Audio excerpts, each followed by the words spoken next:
کبھی کبھی غفلت چڑھ جائے نا تو ان اللہ والوں کی باتیں بڑا اثر کرتی ہیں۔ میں نے بھی کچھ چیزیں رکھی ہوئی ہیں، جب دل میں محسوس کرتا ہوں نا کہ کوئی غفلت چڑھنے لگی ہے تو میں پڑھتا ہوں ان لوگوں کو کھول کے۔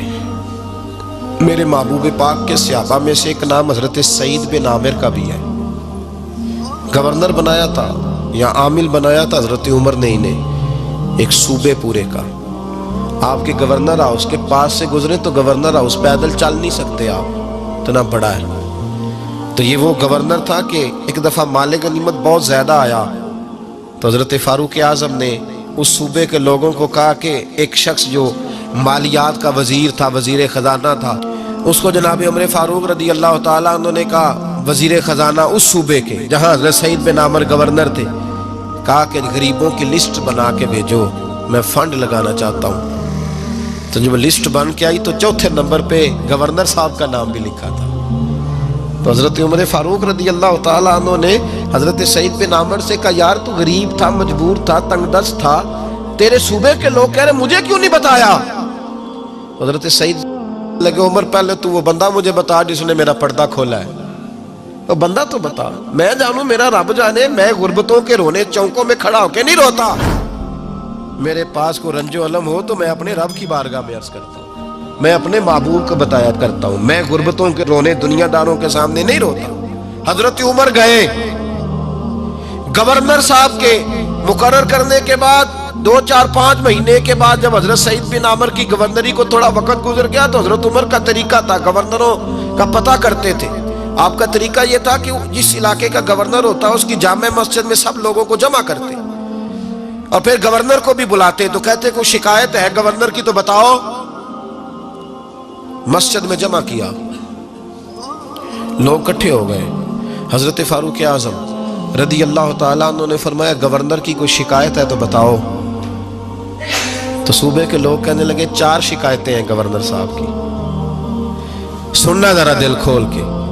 4 شکایات کون سی؟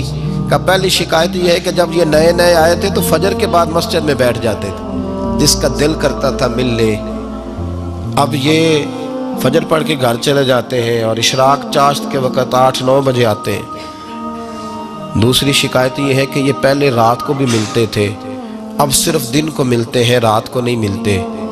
اور تیسری شکایت یہ ہے کہ ہفتے میں 1 دن ملتے ہی نہیں۔ چوتھی شکایت یہ ہے کہ کبھی کبھی روتے ہیں تو بے ہوش ہی ہو جاتے ہیں۔ کتنی دفعہ ملے ہو اپنے ایم این اے کو؟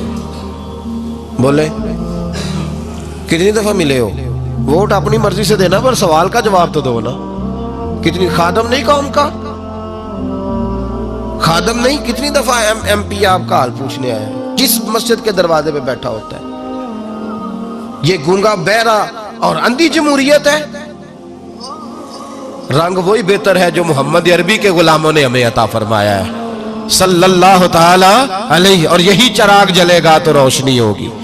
حضرت سعید بن عامر گورنر، اور میں اکثر کہتا ہوں اسی دھرتی پر یہ وہ نور والے لوگ تھے جنہیں میرے رسول نے نور عطا فرمایا تھا۔ یہ ہے تربیت میرے نبی پاک کی۔ حضرت عمر نے گورنر کی طرف دیکھا، فرمایا بتائیں جناب آپ کی شکایت آئی ہے۔